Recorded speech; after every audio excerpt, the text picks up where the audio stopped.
오늘은 데살로니가전서 4장 13절로 18절 말씀 가지고 공중 구름 안에 주를 만남, 주로 우리가 일반적으로 얘기하는 휴거라는 내용이 들어있는 구절입니다. 오늘 그 휴거라는 부분이 진실인지 아닌지 정확하게 명확하게 다시 한번 말씀드리겠습니다. 이미 1차 설교 때도 말씀을 드렸고 계시록 강의하면서도 계시록에도 7째 나팔 속에 이 내용이 들어 있습니다. 그래서 오늘 다시 한번 말씀드리겠습니다. 첫 번째, 데살로니가전서 4장 13절, 잠든 삶에 관하여 알라. 모르기를 원치 않는다. 무지하기를 원치 않는다. 첫 번째 13절, 그래서 형제 삶이여 잠든 삶에 관하여 내 삶에게 무지하기를 원치 않는다. 이는 소망을 갖지 못하는 남은 삶처럼 내 삶이 걱정받지 않게 하려 함이라. 소망을 갖지 않은 남은 삶이 있는가 하면 또 나머지 또 구원받은 삶도 있습니다. 그래서 나머지라고 하는 이 단어가 굳이 한쪽에 치우쳐 있는 건 아니고 상황에 따라서 적용된다는 사실을 기억하시기 바랍니다. 잠든이라는 단어는 코이마오라는 단어입니다. 그거 외에도 카티우도라는 단어도 있고요. 그 다음에 잠이라는 단어도 있습니다. 예. 어쨌든 간에 이 잠과 관련된 단어들을 몇 가지 좀 살펴봅니다. 먼저 카티우도부터 보겠습니다. 마태복음 13장 25절. 그래서 잠자고 있음 안에 사람 삶을 그의 원수가 와서 알곡의 중심을 올리려고 가라지 삶을 뿌리고 떠났다. 이거는 이제 일반적인 얘기일 수도 있고 영적인 얘기일 수도 있습니다. 어쨌든 간에 사람 삶 중에 그 원수가 알곡 중심을 끌어올리려고 가라지를 뿌렸다 라고 하는 거예요. 이게 그런데 사람 삶이 잠자고 있을 때 깨우기 위한, 잠에서 깨우기 위한, 잠자고 있다라고 하는 것은 일반적으로 나태한 그런 상태, 영적으로나 아니면 육체적으로나 나태하다. 이 잠꾸러기야. 아직도 잠자고 있니? 해가 중천이다. 뭐 이런 의미로 우리가 볼 수 있는 단어가 바로 이 카티오라는 단어예요. 한 군데 더 봅니다. 데살로니가전서 5장 6절 10절. 그렇고 그런즉 내 삶은 남은 삶과 같이 잠자지 말고, 여기 카티오 썼어요. 오히려 깨어있어 침착하자. 왜냐하면 자는 삶은 밤에 자고 취하는 삶은 밤에 취한다. 그러나 내 삶은 낮에 속하였으니 믿음과 사랑의 흉갑을 입고 구원의 소망의 투구를 쓰고 침착하자.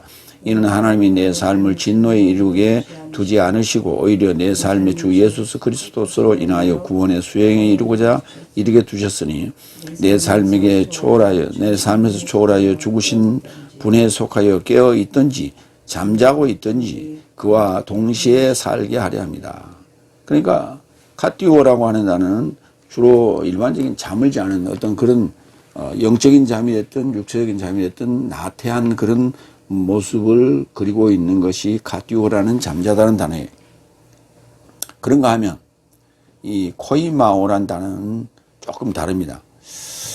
요한복음 11장 11절로 14절. 그는 이런 삶을 언급하셨고 이를 결합하여 저 삶에게 말씀하시되 내 삶의 친구 나사로가 잠든 것이다.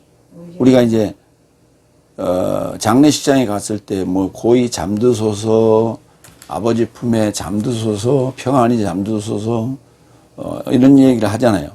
그때 잠자소서 그렇게 얘기 안 해요. 잠드소서 그렇게 얘기해요. 네. 그래서 그 잠들다라는 표현으로 이해를 하시면 돼요. 코이마오. 코인마오인데 내산하는 책에는 코이노스로 잘못되어 있어요. 코이노스는 형용사예요. 코인마오 동사입니다. 오히려 나는 그를 깨우려 간다. 그리고 그의 제자 삶이 말했다. 주님, 저 잠든 것이면 구원받을 것입니다. 그러자 예수께서는 저의 사망에 관하여 말씀했던 것이었다. 그러나 저 삶은 졸음의 잠에 관하여 말씀하신 줄 생각했다. 그러니까 일반적인 잠에 관한 것인 줄 졸다가 자는 그런 것인 줄 알았단 말이에요. 휘프노스로 알았다고요. 누가? 제자들이. 14절. 그런즉 그때 예수께서 저 사람에게 솔직함으로 언급하실 때 나사로는 죽었다. 이 죽었다라는 단어가 코이마오예요. 그러니까 잠들었다는 단어가 코이마오, 죽었다는 얘기예요. 사도행전 13장 36절. 왜냐하면 다윗은 실제로 이기적인 세대에 하나님의 목적에 수종하다가 잠들었고, 이거 죽었다는 얘기예요. 저 아버지 삶을 향하여 더해졌고 그가 부패를 알아보았다. 고린도전서 15장 6절. 그 다음에 500삶이 넘는 형제 삶에게 단번에 보여졌고, 저 삶에서 대부분 삶이 이제까지 머물러 있으나 어떤 삶은 잠들었다. 마찬가지예요. 고린도전서 15장 18절로 20절. 아마도 그리스도스 안에서 잠든 삶도 망하였다. 그리스도스 안에서 내 삶이 소망한 이 생 안에 있기만 하거든 모든 인간 삶보다 내 삶은 긍휼한 삶이다. 그러나 이제 그리스도께서 죽음 삶에서 일으켜진 것이니 잠자던 삶의 첫 열매가 되셨다. 잠자던 삶에, 잠든 삶에, 잠자던 삶이 아니라 잠든 삶의 첫 열매가 되다. 그래야 맞죠? 그리스도스 안에서 잠든 삶. 그러니까 이승에 관한, 이생에 관한 것이면 의미가 없다는 거예요. 우리가 믿는 믿음은 이생과 내생을 연결하는 것이에요. 그 연결하는 것이 바로 조회, 내세적 생명이죠. 그것이 바로 또한 내세적 생명을 얻는 것이 부활이에요. 그래서 죽음 삶에서 일으켜진 것이 바로 잠든 삶의 첫 열매가 된 것이다. 이렇게 볼 수가 있는 거예요. 그래서 잠 또는 잠들다, 잠자다는 죽음과 관련된 단어인데 어디에서 잠드느냐 잠자느냐가 관건이다. 그렇죠. 어디에서 잠드느냐. 저승에서 고이 잠들어 있으면 그건 의미가 없는 거예요. 그리스도스 안에서 잠든 삶이어야 돼요. 그래서 이 잠든 삶에 관하여 무지하기를 원치 않는다 그랬어요. 무지. 고린도전서 10장 1절로 4절. 형제 살면 나는 내 삶을 무지하기를 원치 않는다. 그러니까 무지하기를 원치 않는다. 무지. 이게 이제 부정사를 썼어요. 동사인데, 알다라는 단어 앞에 이제 부정사가 붙어가고 무지라는 단어예요. 아그네오, 원치 않는다. 아그네오를 원치 않는다. 내 아버지 삶의 모든 삶이 구름 아래에 속해 있더라. 그리고 모든 삶이 바다로 인해 횡단하였으며 모든 삶이 모시스에 이르고자 구름 안에서 바다 안에서 세례를 받았으며 모든 삶이 같은 영적인 음식을 먹었으며 모든 삶이 영적인 음료를 마셨으니 왜냐하면 동행하는 영적인 반석에서 마시더라. 그런데 그 반석은 그리스도시더라. 이스라엘 백성이 출애굽한 내용을 다루고 있는 것이 고린도전서 10장 1절로 4절 내용인데 그때에 홍해를 건넌 것을 뭐라고 하냐면 구름 안에서 바다 안에서 세례를 받았다고 얘기합니다. 그 세례 받은 거 맞아요? 자기 옛삶을 장사 지낸 거예요. 그 옛삶을 장사 지냈는데 바로 그 애국 군대와 애국 왕이 그 바다에 수장되는 내용이죠. 그리고 영적인 음식을 먹었어요. 만나를 먹었어요. 그 영적인 음식이라는 거예요. 그 다음에 모든 영적인 음료를 마셨어요. 거기에 무슨 뭐 우리가 뭐 슈퍼에서 파는 그런 음료가 있는 게 아니라 거기서 그때 물을 마셨잖아요. 반석에서 나는 물을 마셨는데 그것이 바로 영적인 음료라는 거예요. 그리고 그 반석이 누구냐 했더니 크리스토스라는 거예요. 크리스토스. 그러니까 실제 그 장소가 지금 시나이 반도에 있는 것은 가짜다. 그리고 미디안 광야인 아라비아에 있다. 라고 해가지고 지금 이슈가 되고 난리가 났어요. 그래요. 그 장소가 그렇게 발견됐다 칩시다.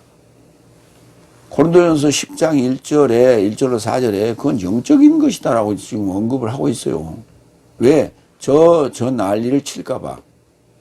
고고학적인 차원에서 그게 성지라고 해가지고 난리를 칠까봐. 저렇게 이제, 관광산업화 해가지고 또 가다가 또 무슨 사고라도 나봐요.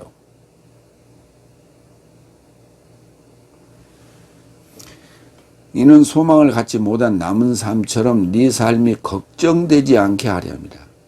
리페어, 걱정하다. 또는 근심하다. 이렇게 돼 있지. 마태복음 17장 23절. 그리고 저 삶이 그를 살해할 것이며 그리고 셋째 날로 일으킴을 받을 것이다. 그리고 저 삶은 매우 걱정되었다. 예수님께서 이제 십자가에 죽으실 것을 말씀하시니까 제자들이 매우 걱정했다는 얘기예요. 에베소 4장 30절. 그리고 하나님의 거룩한 영을 걱정케 말라. 그 안에서 네 삶이 속량의 날에 이루고자 인침받았다. 성령을 걱정케 하지 말라는 거예요. 성령을 걱정케 하지 말라. 거룩한 영을 걱정케 하지 말라. 이게 우리가 긴장이 풀어지면 육신적인 일에 우리가 늘 근심을 하고 그 다음에 영적인 일과는 좀 이렇게 도외시 되는 측면이 있어요. 그래서 걱정이 돼요. 근데 긴장이 돼가지고 불러불러 할 때는 그냥 모든 것이 금방 이루어질 것 같죠. 그냥 하나님 나라는 그렇게 늘 긴장하며 살 수는 없는 거예요. 그래서 우리 스타우로스 복음은 여유롭습니다. 말씀을 전할 때는 불같지만은 실제 우리 생활 속에서는 여유를 찾아야 돼요. 그러다 보니까 사람들이 기존 5 날에 습관화 돼가지고 나태해져요. 자기 스스로는 열심을 내야 되는데 다 잠자고 있어요. 갓듀오하고 있다고. 참 문제예요. 그것이 바로 성령을 걱정케 하는 일이에요. 5 날까지 그들이 무슨 난리를 치고 무슨 어떤 행위를 한들 성령께서 무슨 근심을 하겠습니까?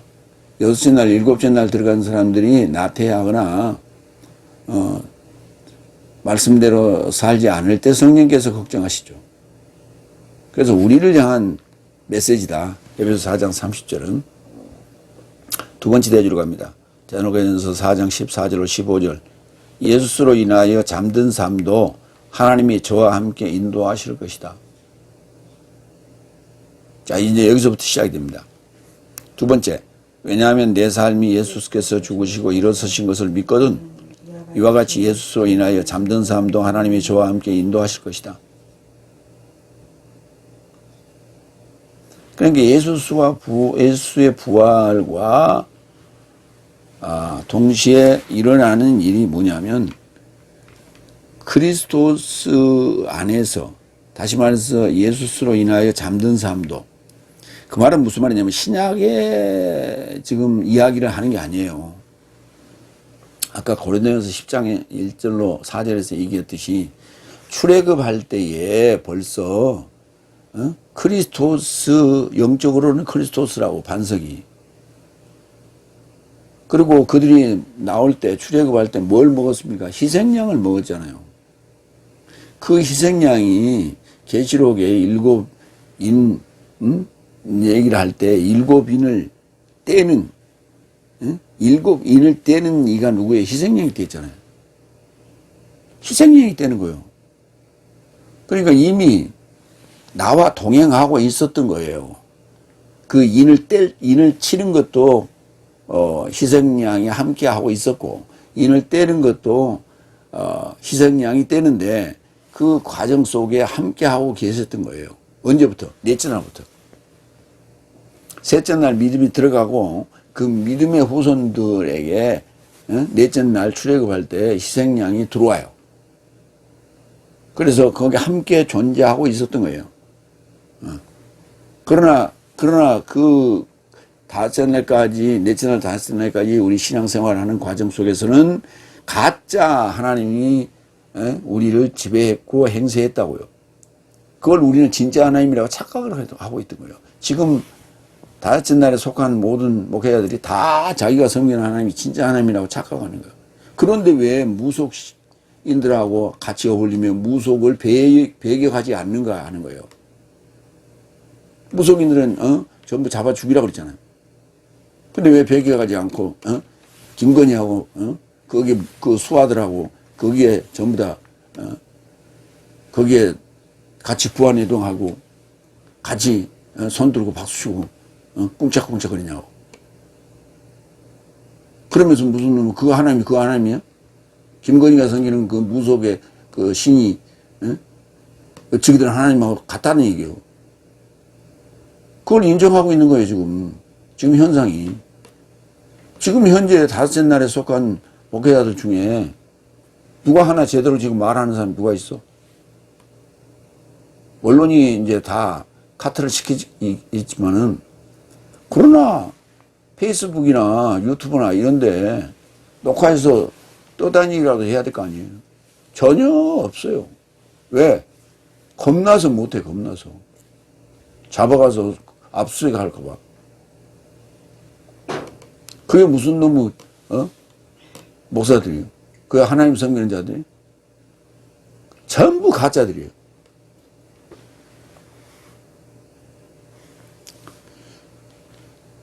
하나님이 저와 함께 인도하실 것이다. 잠든 삶, 예수 스스로 인하여 잠든 삶. 이게 누군가 하는 거예요. 그게 누군가.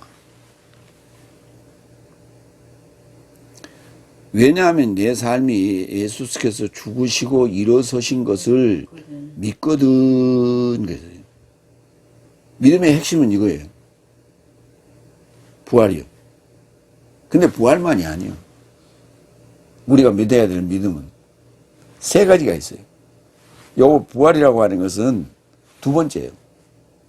첫째, 생. 예수님의 탄생에 관한 거예요. 영적인 문제예요. 영적으로 이해해야 돼요. 두 번째, 예수님의 죽고 일어나신 부활. 그 다음에 예수님의 임재 사건. 요걸 합쳐서 약어로 생부림 그러는 거예요. 그건 내가 지어낸 말이에요. 생부림이라고. 로마서 6장 8절 10절. 그러니까 생부림이 없는 믿음은 그 믿음이라고 말하면 안 돼요. 그러니까 우리는 믿음의 핵심은 생부림이다. 로마서 6장 8절 10절. 그래서 내 삶이 그리스도와 함께 죽었거든 그와 함께 살 것도 믿는다. 로마서 6장 8절에서는 죽음에 관한 얘기와 살 것에 대한 얘기를 해서 부활, 일어서시다는 아니스테미를 얘기하지 않았어요. 자오 얘기. 이건 이미 산 걸 얘기하는 산 걸. 살 것이 아니라 산 거예요. 내 삶이 그리스도와 함께 죽었거든 그와 함께 살 것도 믿는다. 그리스도께서 죽음 삶에서 일으켜졌으니 여기는 단지 그 부활에 관련된 단어가 에게이로라는 단어를 썼어요. 부활에 관련된 단어가 아니스테미와 에게이로가 있고요. 아니스타시스라는 명사가 있습니다. 그러니까 아니스테미도 동사, 에게이로 동사, 자오도 동사예요. 그런데 아니스타시스는 명사입니다. 근데 여기 지금 9절에 에게이로 죽음 삶에서 일으켜졌다라는 단어가 여기 표현되어 있어요. 더 이상 죽지 않는다는 것을 내 삶이 알아본 것이니 그의 사망이 더 이상 지배하지 못한다. 왜냐하면 그가 죽으셨으니 죄로 단번에 죽으셨다. 그러나 살았으니 하나님으로 산다. 하나님으로 산다라는 것을 이제 강조점을 두기 위해서 자우라는 동사를 썼던 거예요. 요한복음 11장 23절 24절. 예수께서 그녀에게 말씀하신다. 네 형제가 일어설 것이다. 아니스테이니. 마르다가 그에게 말한다. 최후의 날 부활. 아니스타시스 안에서 그가 일어설 것을 나는 알아본 것입니다. 부활 때는 그가 일어설 겁니다. 그러고는 지금 얘기했어요.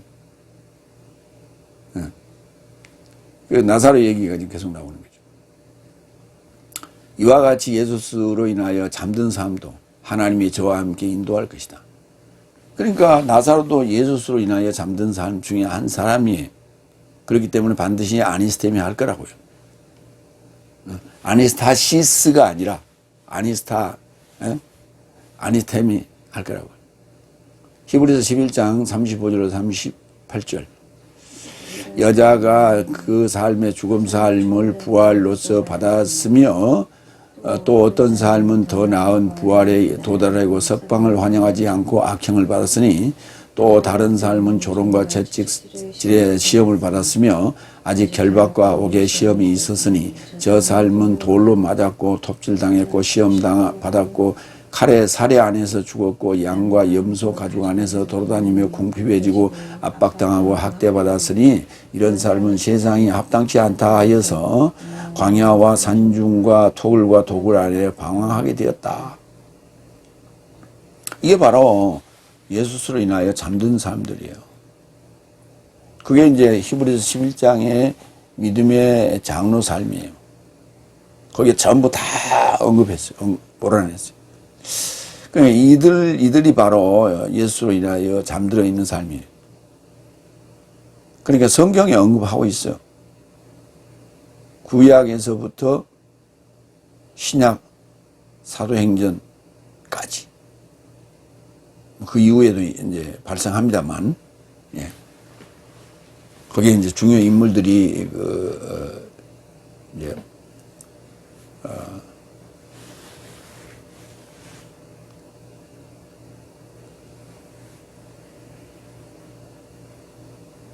사도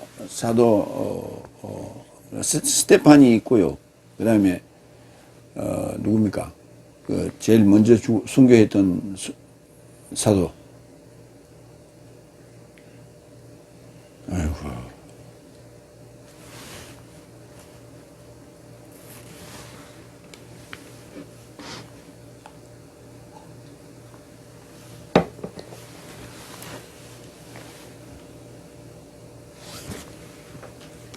세 번째 15절. 왜냐하면 주의 임재에 이르고자 살아있어 주위에 남겨진 내 삶도 잠든 삶을 결단코 앞지르지 못한다는 이것을 내 삶이 주의 말씀 안에서 내 삶에게 말한다. 15절 굉장히 중요한 얘기예요. 주의 임재에 이르고자 살아있어. 그래서 임재라고 하는 것이 아까 얘기했던 생부림할 때 가장 마지막 부분이라 했어요. 우리가 믿음의 3요소 중에 생, 부, 림. 마지막 부분 임에 해당되는 단어가 임재, 파루시아라는 단어예요. 그러면 고린도서 15장 23절 24절을 보면 부활의 3단계가 어떤 게 아니에요. 그래서 각자 자기 차례 안에서 첫 열매인 그리스도스요. 그 다음에 그의 임재 안에서 그의 그리스도스의 소유된 삶이요. 바로 이거요. 첫 번째 첫 열매인 그리스도스요 이거요. 예수님께서 부활하실 때 무슨 일이 벌어졌는가? 무덤이 열리는 사건이 있었죠.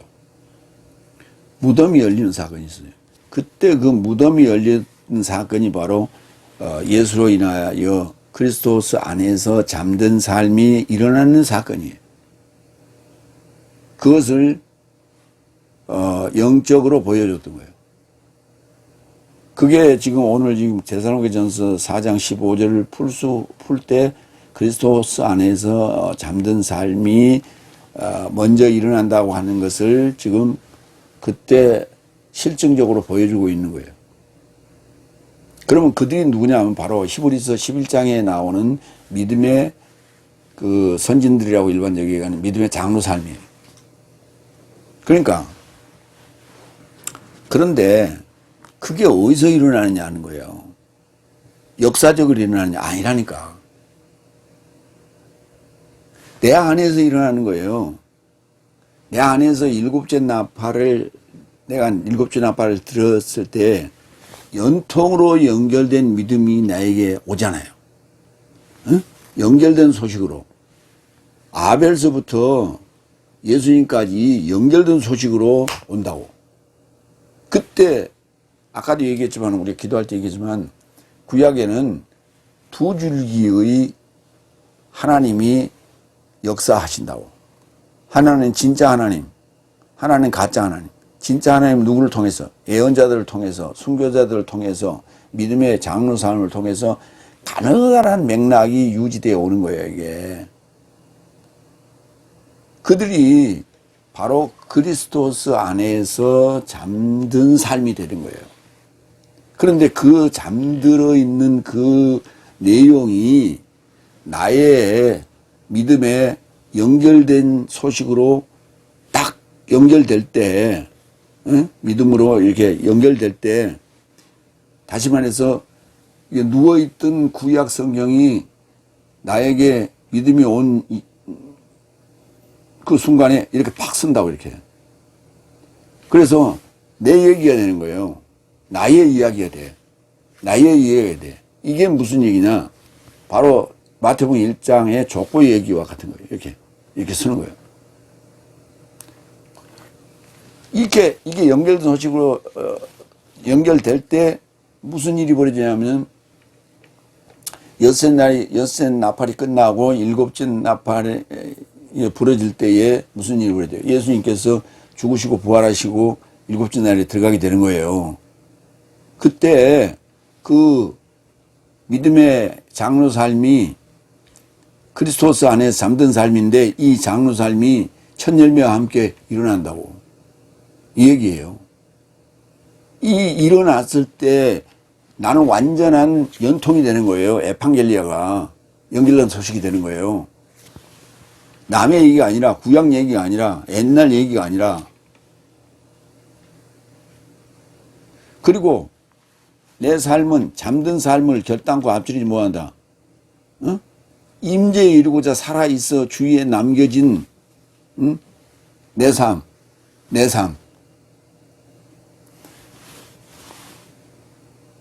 그래서 그 히브리서 11장 제일 마지막 부분에 뭐라고 돼 있어? 이 믿음의 장로 삶이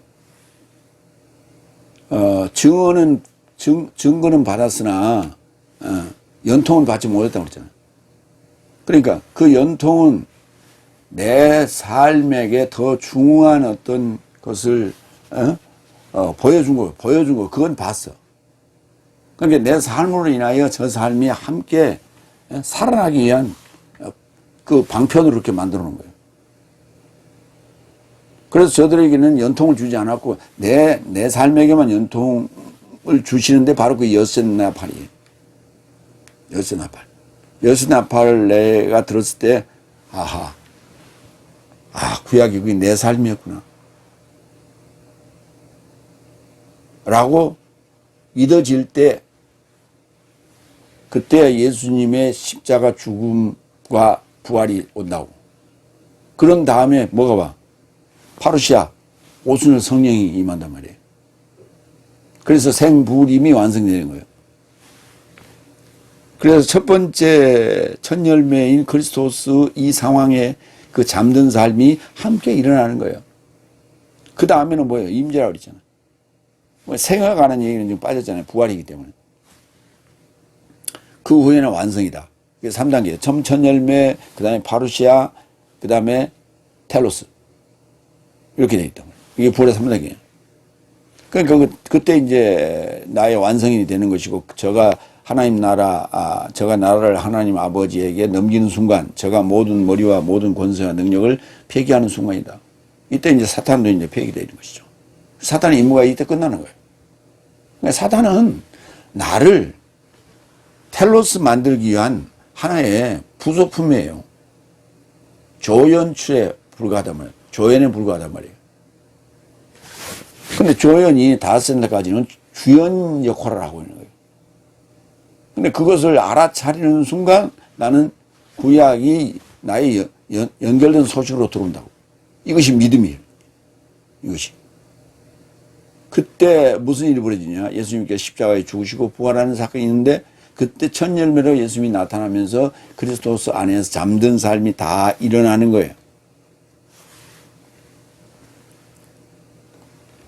근데 그 주위에 남겨졌다라고 하는 단어는 이게 페리레이포라는 단어인데 데살로니가전서에만 사용됐어요.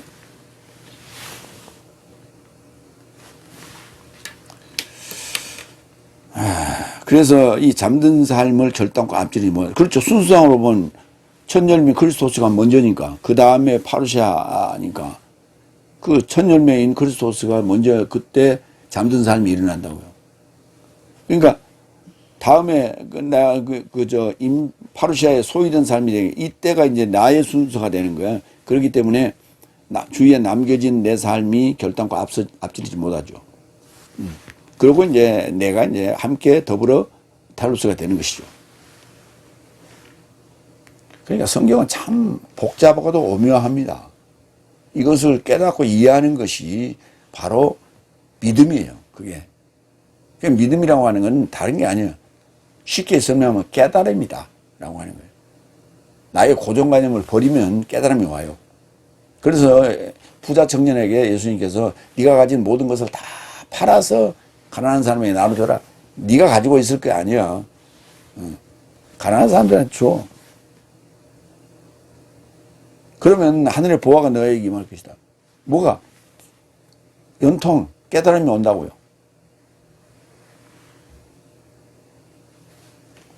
이것을 내 삶이 주의 말씀 안에서 내 삶에게 말한다. 내가 하는 얘기 아니라는 얘기예요. 파울로스가 지금 자기 얘기를 하는 게 아니고 말씀 안에서 한다고요. 엔 로고 퀴리우.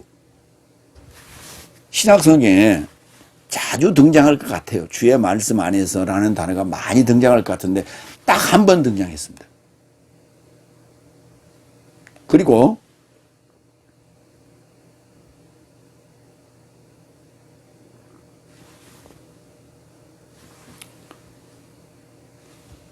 그러나 이제 유사한 내용들은 있죠. 요한복음 8장 51절로 53절을 볼까요? 진실로 진실로 나는 내 삶에게 말한다. 누군가 만약 내 말씀을 지킨다면 결코 내세에 이르고자 사망을 지켜보지 않는다. 그런즉 유대인 삶이 그에게 언급하였다.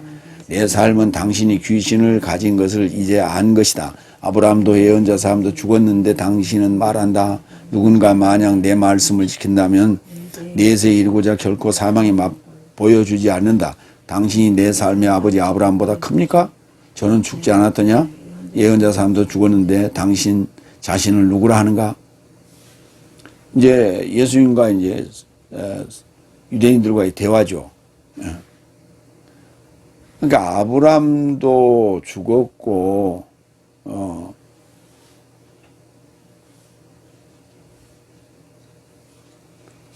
그런데 아브라함보다 크냐? 아브라함이 당신보다 훨씬 큰데 먼저 있던 조상이고 근데 죽었지 않냐? 그리고 살아나지 않았지 않냐?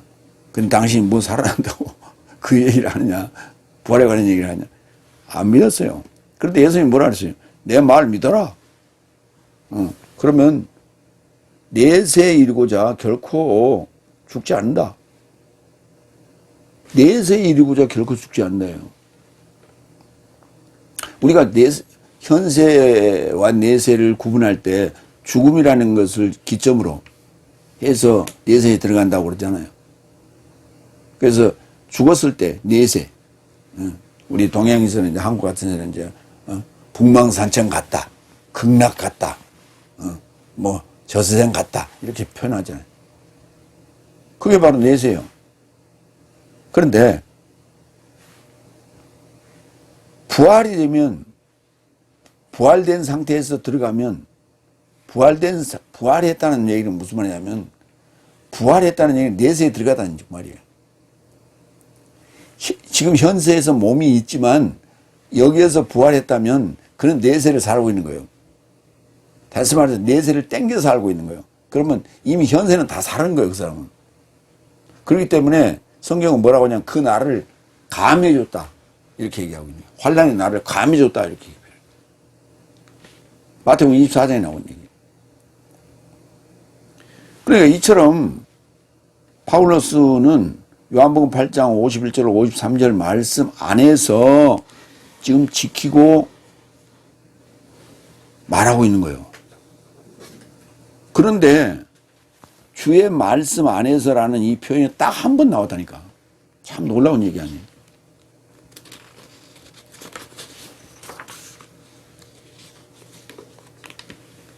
세 번째.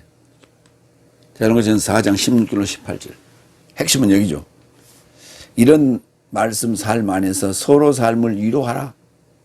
그런데 내용은 그게 아니죠. 네 번째 16절. 이는 주께서 친히 호령 안에서 대제사자의 음성 안에서 그리고 하나님의 나팔 안에서 하늘로부터 강림하실 것이며 그리스도스 안에서 죽음 삶이 먼저 일어날 것이다. 이제 구체적으로 설명했어요. 그 상황을 디테일하게 설명했는데, 첫째, 호령 안에서. 호령이 뭐요? 야단치는 거예요. 켈리우스마. 호령 안에서. 호통치는 거죠.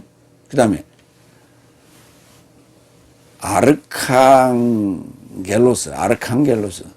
이게 이제 천사장이라고 표현했는데, 천사라고 제가 하지 않고 안겔로스를 사자라고 하잖아요. 사자라고 부르자라고 했는데, 그러면 이제 사자 앞에 아르케가 붙었거든. 사자의 머리, 사자의 우두머리. 이렇게, 그게 붙었어. 그래서, 이렇게 보니까 대사자. 사자장 이상하잖아. 그래서, 대사자. 대사자라고 불렀어요. 천사장이 아니라 대사자. 대사자의 음성, 폰에. 그 다음에, 하나님의 나팔, 살핑크스. 다 이게 뭐냐, 다 같은 얘기예요. 다 흐레마예요. 하나님의 흐레마. 일곱째 나팔, 흐레마를 얘기하는 거예요. 그러니까, 그 안에서 하늘로서 강림하실 것이며, 이제 이게 문제예요. 카타바이노. 내려온다는 거예요. 하늘에서 내려오는 거예요. 카타바이노. 내려오는 거예요. 재림도 아니고, 파루시아도 아니고, 내려오는 거예요. 여기에 관한 얘기는 다시 한번 말씀드리면, 계시록 설교 33번입니다. 일곱째 나팔 안에 충분히 거기 담아놨습니다. 참고하시기 바랍니다. 계시록 설교 33번. 여기 이제 대사자 하면 누구냐 하면 미카엘을 우리가 떠올립니다. 유다서 1장 9절에 대사자 미카엘이 등장합니다. 대사자 미카엘이 마귀와 모슈스의 죽음에 관하여 판단하여 토론하더니 모독에 더할 심판을 감행하지 않고 오히려 그가 응급하되 내가 너에게 경의를 표하기를 원한다. 모세의 죽음에 관해서 토론하는 문제에 있어 심판하지 않고 너에게 경의를 표한다. 아주 중요한 걸 물었다고 지금 보는 거예요. 마귀에 대해서. 마귀와 모주스의 죽음에 관하여.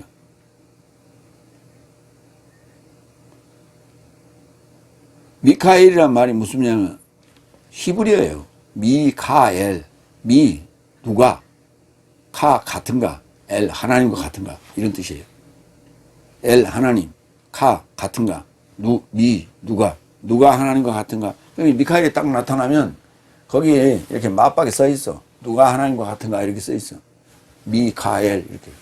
그러니까 진짜 하나님이 나타났다는 얘기예요. 그러니까 가짜 사탄이 그 딱 보는 순간 기겁하고 도망가는 거예요. 하늘에서 땅으로 내쫓기는 거예요. 그게 바로 계시록 12장 7절 나올 거예요. 다시 한번 더 봅니다. 계시록 10장 7절.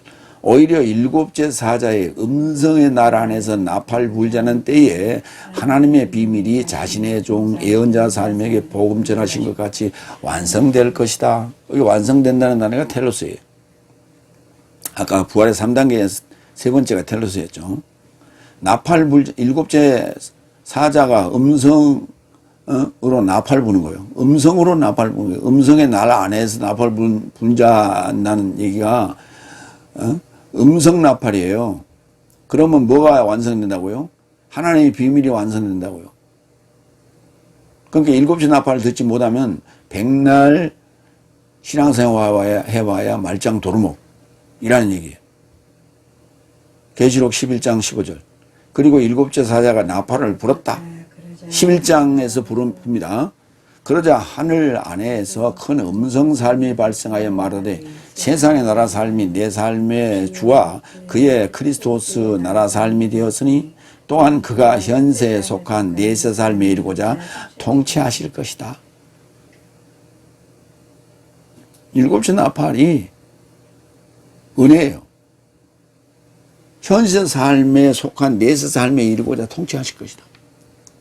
그럼 파루시아 완성이 되면 내세 삶을 사는 거예요.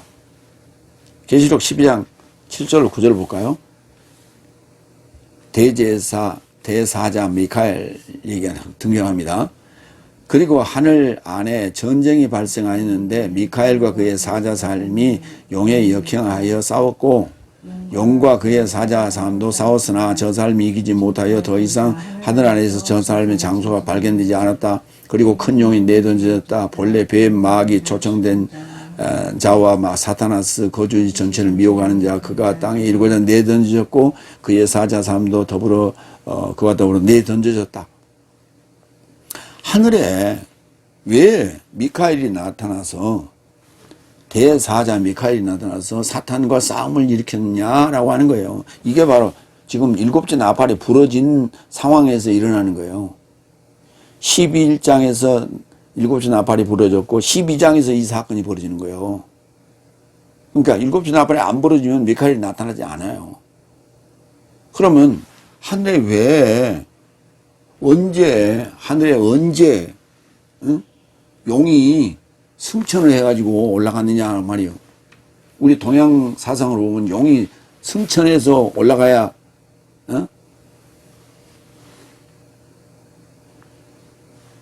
올라가는데 여주를 어디에 올라가죠?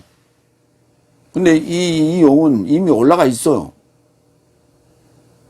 여주도 물고 있을 거야 아마.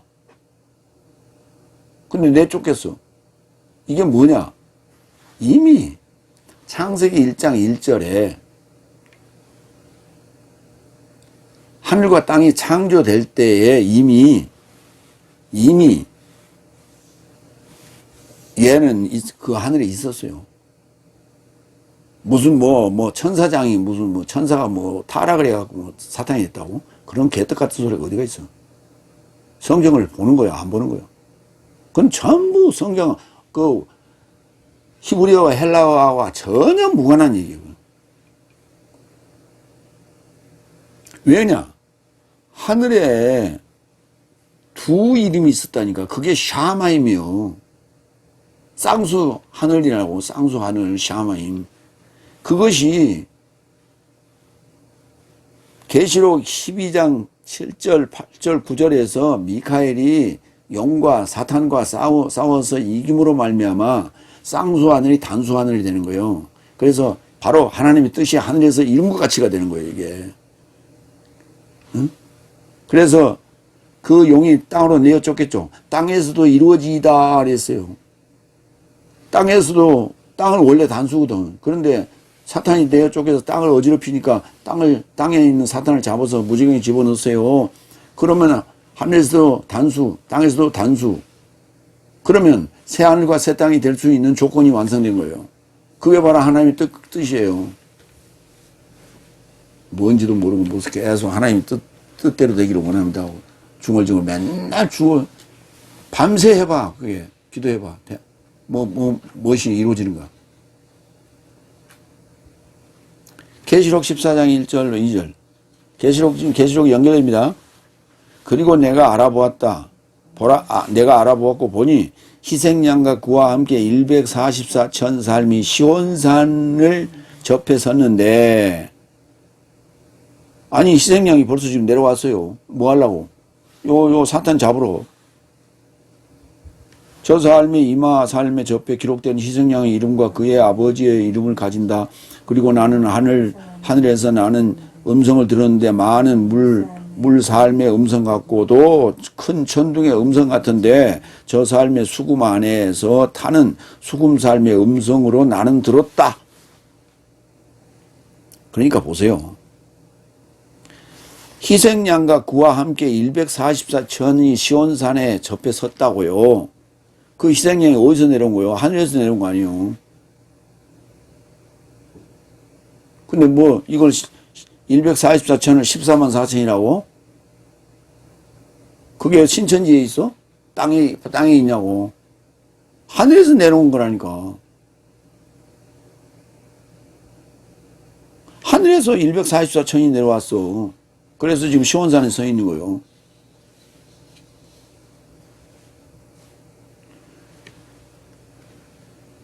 허다한 무리가, 그게 환란에서 나온 자들이에요. 그게 땅이에요. 땅에 관한 얘기. 응? 나팔을 잘 보면 하늘에 관한 얘기일 때, 하늘에 관한 얘기는 144천 얘기 나오고, 그 다음에 땅에 관한 얘기는 허다한 무리가 등장하는 거예요. 하늘에 관한 상은 144천이고 땅에 관한 상은 허다한 무리요. 흰옷 입은 허다한 무리. 그러니까 신천지가 주장하려면 흰옷 입은 허다한 무리라고 주장해야 돼. 그러면 숫자에 관계없어. 14만 4천 넘어도 상관없고 적어도 상관없고 숫자에는 관여할 수가 없어. 숫자로 제한할 수가 없다고. 지금 신천지가 14만 4천이 넘었잖아. 그러니까 또 뭐 다른 수로 궤변을 늘어놓고 있잖아. 그게 자기들이 스스로 저기에 빠진 거예요. 궤변에. 자승자박이요. 14장 14절. 그리고 내가 알아보았다. 보라, 흰 구름이다. 구름에 접하여 사람의 아들 모양이 앉았는데 그의 머리에 접해 금면류관을 가졌고 그의 손 안에는 예리한 낫을 가졌다. 뭐 손오공이 갑자기 나타났어? 구름 타고 다녀? 아니 희생양이 지금 시온산에 접해 섰는데 그 이후에 지금 무슨 일이 벌어졌어? 흰 구름에 쌓여 사람의 아들 인자의 모양을 한 자가 지금 금면류관을 가졌고 손에는 예리한 낫을 가지고 낫을 가지고 뭐래? 그 허다한 무리를 수확하는 거예요. 그 다음에 수확하는 게 뭐예요?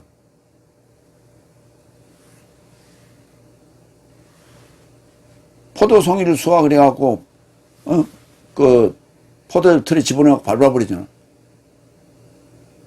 그 피가 어디까지 이렇게 퍼졌다고 나오잖아. 그게 수확하는 얘기예요. 그게. 그래서 지금 계시록 14장은 수확하러 온 거예요. 누가 하냐? 구름과 연관되어 있는 자가 하는 거예요. 세상에서는 이렇게 얘기해. 무속에서는 백운도사, 흑운도사, 청운도사 그렇게 얘기해. 근데 지금 성경으로 얘기하자면 백운사자라고 얘기해야 돼. 흰구름이니까 백운사자예요. 이거 무슨 색이에요? 흰색이죠? 이게 백운사자예요.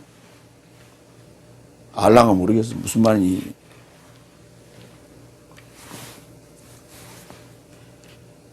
우리 선조들은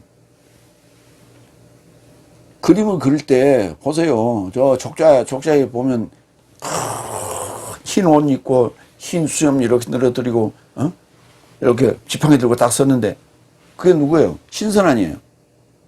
근데 어디 있어? 이렇게 구름 위에 서 있잖아. 구름과 늘 연관해서 봤다니까. 그 무속인들도 일반인 도 닦는 이들도 그걸 봤는데 왜 그리스도인들은 이 멍청한 돌대가리들은 그걸 못 봐? 이 얘기가 그 얘기라고. 진짜 그런다고 구름 타고 다녀?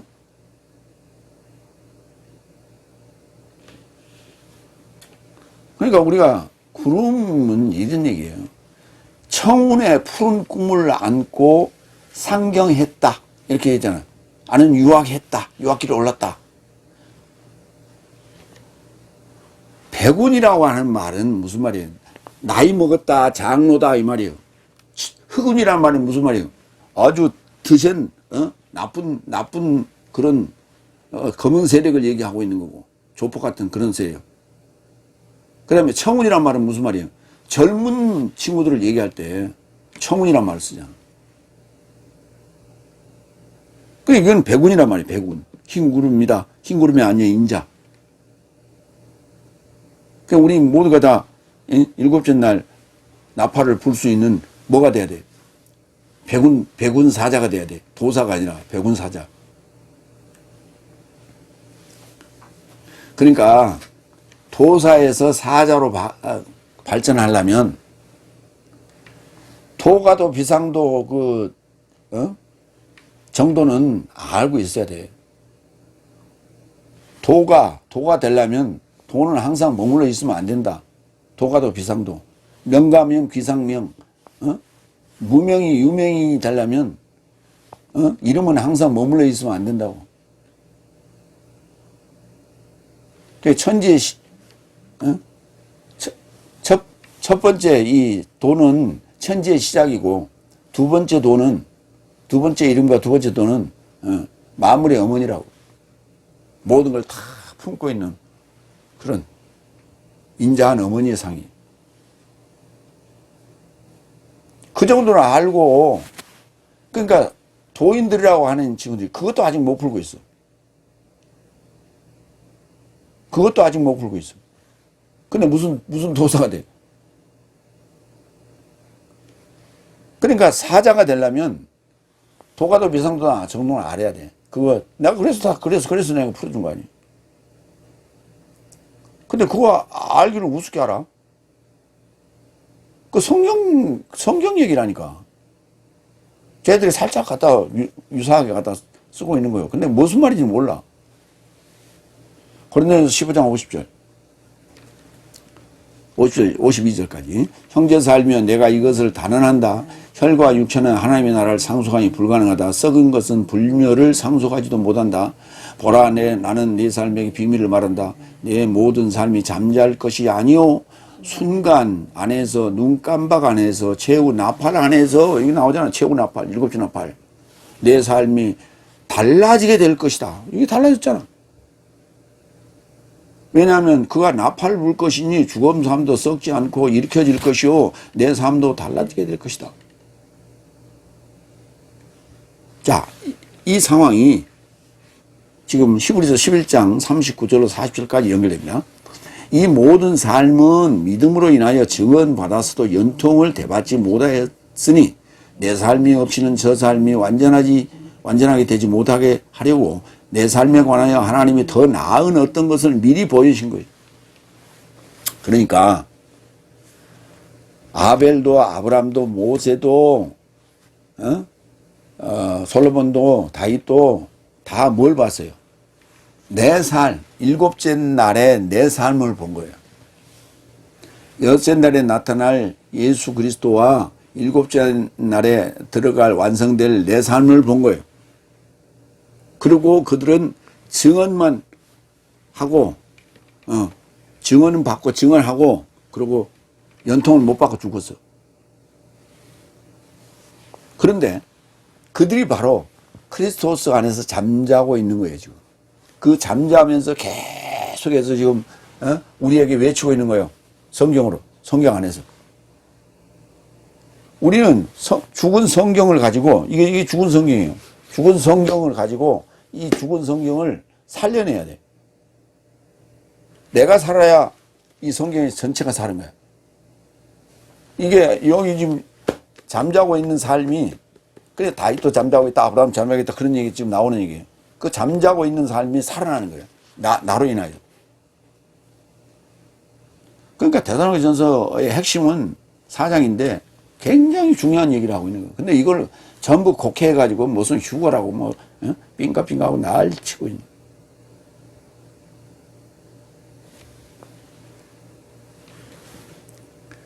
그러니까 오늘 지금 히브리서 11장 39절 40절하고 오늘 본문하고 연결하면 딱 맞아 들어가.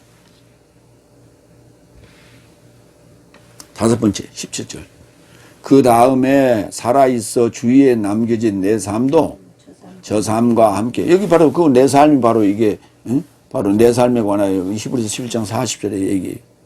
저 삶과 함께 동시에 공중에 이르러 주의 만남에 이르고자 구름살 안에 강탈할 것이다. 이렇듯 내 삶은 주와 함께 항상 있을 것이다. 이들 누구예요? 흰옷 입은 허다한 무리죠. 이게 이제 주를 만난 거예요. 어디서? 구름 안에서. 자,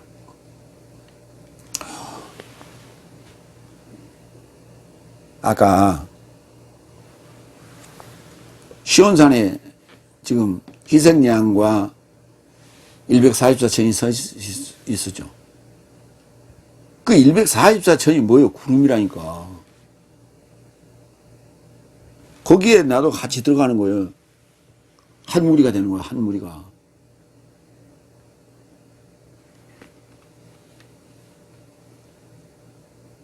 그게 땅에 있으면 어떻고 하늘에 있으면 어떻고.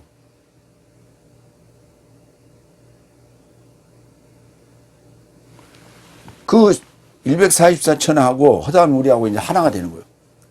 그 하나가 됨을, 그 하나로 싸는 것이 뭐예요? 구름이에요. 그 하나로 싸는 게 구름이에요.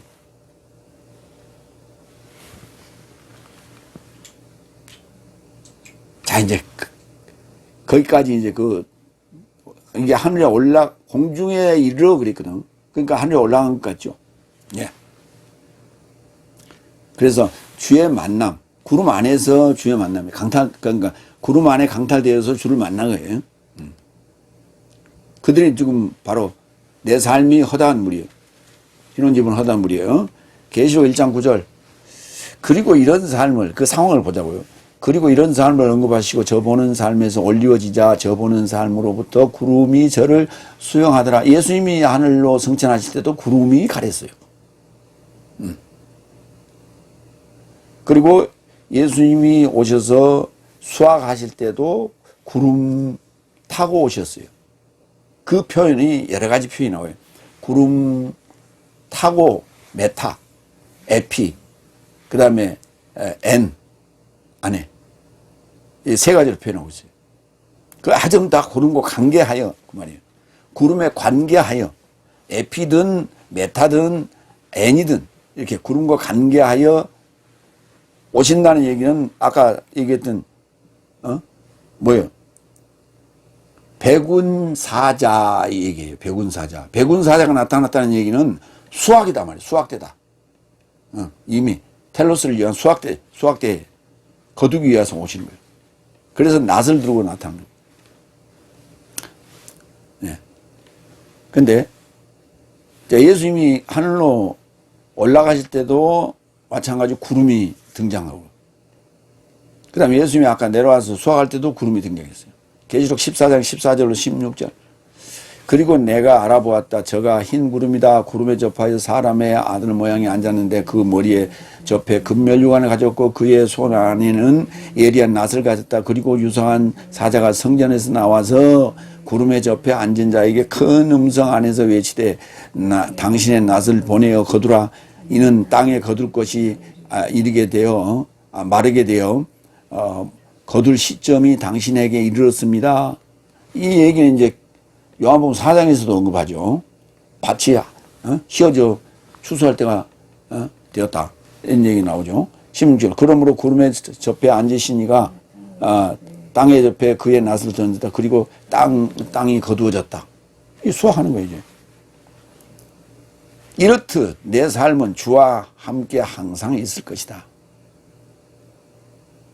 어디로 지금 간 게 아니에요. 우리는 갔다고 착각하고 있는 거예요. 상황만 지금, 상태만 지금 변한 거예요. 마태복음 28장 19절 20절. 그런즉 네 삶은 가서 열국 모든 삶을 제자 삼아 아버지와 아들과 성령의 이름에 이르고자 저 삶을 세례 베풀고 내가 네 삶에게 분부한 모든 삶을 지키도록 저 삶을 가르쳐라. 그리고 보라, 나는 현세 공동 완성까지 모든 날 삶을 내 삶에 결합하여 있다. 아멘. 언제까지? 7대접까지. 아직 7대접 안 나왔잖아.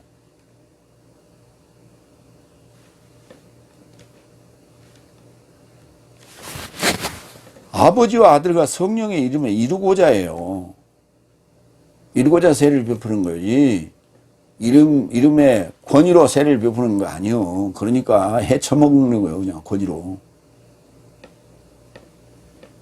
지금 마음대로 번역해놓고 어디가 그게 이름 부러워요. 이름이 이루고자지. 에이스라고, 에이스.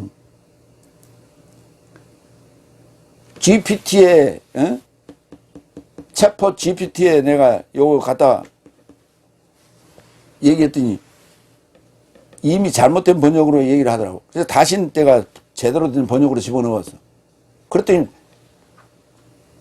걔는 얼굴이 없잖아. 그러니까 다시 내가 집어넣더니 그걸로 딱 안면몰수하고 바꿔서 얘기를 하더라고. 응? GPT가. 나 참. 그러면서 또 개소리 또 치더라고. 너 저 학습을 제대로 해라 그랬더니 하겠노라고 그러더라고. 말은 그렇지. 생명도 없는 애한테 뭐.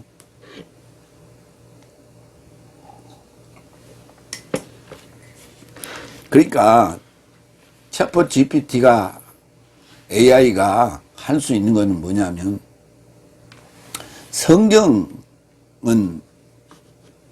가지고 못해요. 그건 번역된 성경이나 가지고 할 수 있지.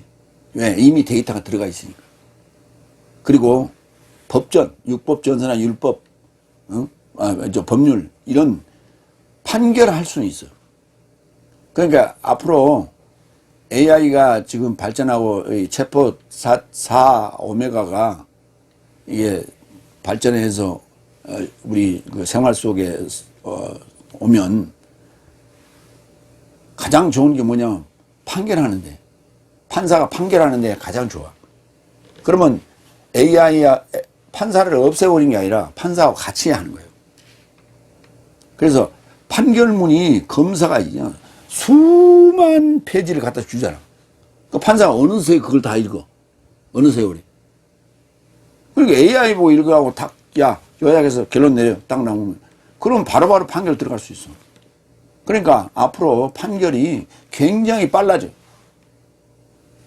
뭐 1년, 3년, 몇 년, 걸릴 필요 없어요. 사법부는 AI를 적극 채택해야 돼. 그래서 수년 걸리고 수개월 걸려서 판결할 것을 그렇게 하면 안 돼. AI가 해주면 금방 해.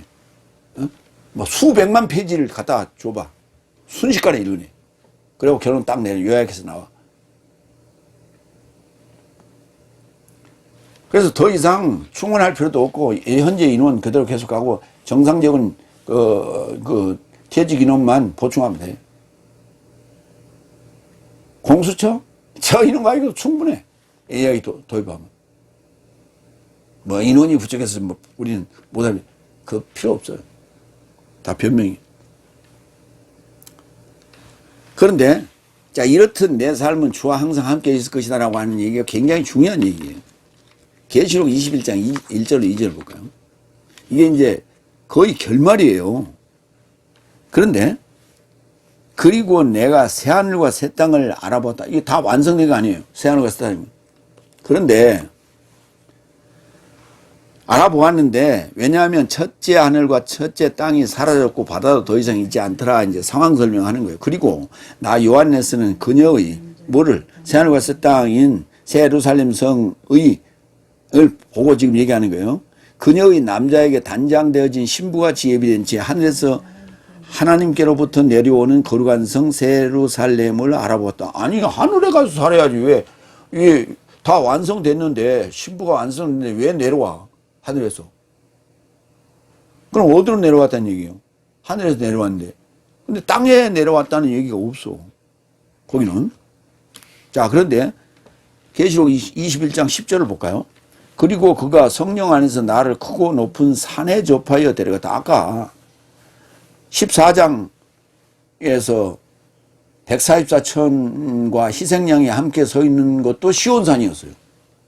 그런데 계시록 21장 10절에도 보니까 그가 성령 안에서 나를 크고 높은 산에 접하여 데려갔는데 그리고 하나님께로부터 하늘에서 내려오는 큰 성 거룩한 예루살렘을 내게 보여주었다. 이렇게 나와요. 그러면 우리가 천국이라고 얘기하는 그곳이 어디요? 시온산이요? 그게 하나님의 산이라니까. 하나님으로 사는 거예요. 우리가 현세에 있던 내세에 있던 하나님으로 사는 거예요. 그거는 내 속 얘기에 전부 다. 계시록 전체가 내 속 얘기지 내 밖의 얘기 아니라고. 내 속이 완성되는 얘기예요.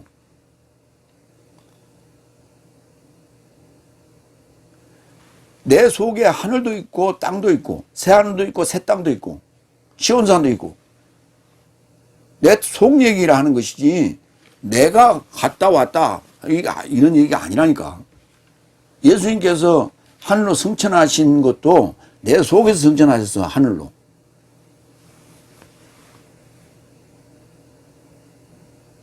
그리고 다시 강림하시는 것도 내 속에 시온산에 오신다고. 새하늘과 새 땅이 새 예루살렘 성이고 하나 희생양의 신부라고. 그게 나 전체를 얘기하는 거예요. 내가 전체인데 내 속이요. 그게 내가 지금 어디를 가고 오고 이게 아니에요. 내가 죽으면 어디 화장터로 가겠지. 내 시체는 화장터로 가겠지. 그러니까 내 죽은 후에는 내가 어디로 갈지 성경에는 정확하게 써 있지 않아요. 내 살아서 부활을 맛보고 새 예루살렘 성을 맛보고 완성되는 거룩한 새 예루살렘 성이 되는 이 상황까지만 성경이 지금 언급하고 있다고. 그런데 무슨 하늘 올라가는 휴거? 10월 28일 휴거한다고? 개털 같은 소리 하고 있지. 계시록 22장으로 갈까요? 4절. 저 삶이 그의 얼굴을 볼 것이며 저 삶의 이마에 접한 그의 이름도 볼 것이다. 더 이상 밤이 없을 것이니 촛불과 햇빛의 필요를 갖지 않는다. 이는 주 하나님이 저 삶을 비추고 계시며 저 삶은 현세에 속한 내세 삶에 이루고자 통치하실 것이다. 아직 저기 안 갔다니까. 아직 안 죽었어. 우리 하고 여기 안 갔다니까. 영구차 타고 안 갔어 아직. 저 삶은 현세에 속한 내세 삶에 이루고자 통치하실 것이다. 이렇게 하잖아. 아직 지금 이 땅에 지금 존재하고 있다니까. 그런데 뭘 하고 있어? 내세 삶으로 살고 있다니까. 그래서 환란으로부터 나왔어요. 아까 신혼집은 우리가 삶이. 그들은 지금 벌써 하늘 144천과 조인했다고. 하나가 됐어. 그래서 하늘에서 지금 새하늘과 새 땅이 내려오는 거 아니에요. 새하늘과 새 땅이 하늘에서 내려오는 그 새하늘과 새 땅의 세부 사항이 뭐냐면 144천과 허다한 무리요. 희생양과.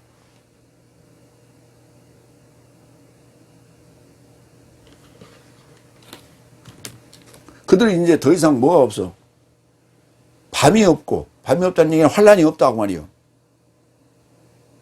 그렇기 때문에 그 환란의 날을 감함받지 않으면 구원할 자가 없다니까. 구원받을 자가 없다니까. 감함을 받은 거요.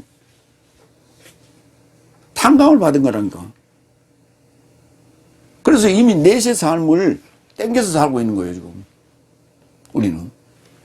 현세 삶은 내세 삶을 땡겨서 내가 확인하고 깨달음으로 그렇게 살기로 완성됨으로 말미암아 나에게 과거는 존재하지도 않고 미래도 존재하지 않는 거예요. 현재가 돼버렸어요, 이제.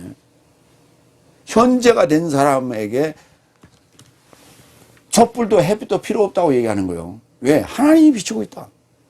하나님이 된 거라니까. 하나님이 된 거예요. 하나님 된 걸 지금 얘기하고 있는 거예요, 성경은. 결론적으로, 완성적으로. 그러므로 이런 말씀 삶 안에서 서로 삶을 위로하라. 더 이상 위로가 필요 있어요? 인간으로 태어나서 붉은 적신으로 태어나서 하나님이 된다는 거예요, 성경은. 더 이상 위로가 어디가 있어? 더 이상 기쁨이 어디가 있냐고. 이만한 감격이 어디가 있냐고. 그러니까 오직 뭐로? 말씀밖에 없는 거예요. 그래서 이 말씀 안에서 형제 삶을 서로 위로하고 인내하고 완성의 때를 기다리라. 아직 안 된 자들은 그 완성의 때를 향해서 기다리라. 마무리합니다. 최종 목표는 어둠이 없는 현세에 속한 내세 삶에 이르고자 희생양이 통치하는 빛의 세계를 완성하기 위함이다. 하늘로 탈취당하는 것은 땅의 가라지를 청소하기 위한 첫 번째 순서이고, 다시 새하늘과 새 땅이 되어 내려온다. 이 모든 역사는 나와 여러분 안에서 이루어지는 영원한 차원의 시간이다. 사건이다. 서로 이루어라. 잠시 우리가 공중에 아까 주를 만나는 사건은 땅을 청소하기 위한, 우리가 영원히 그할 땅을 청소하기 위한 과정이랍니다.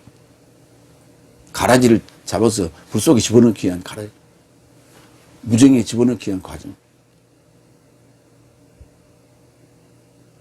기도하겠습니다.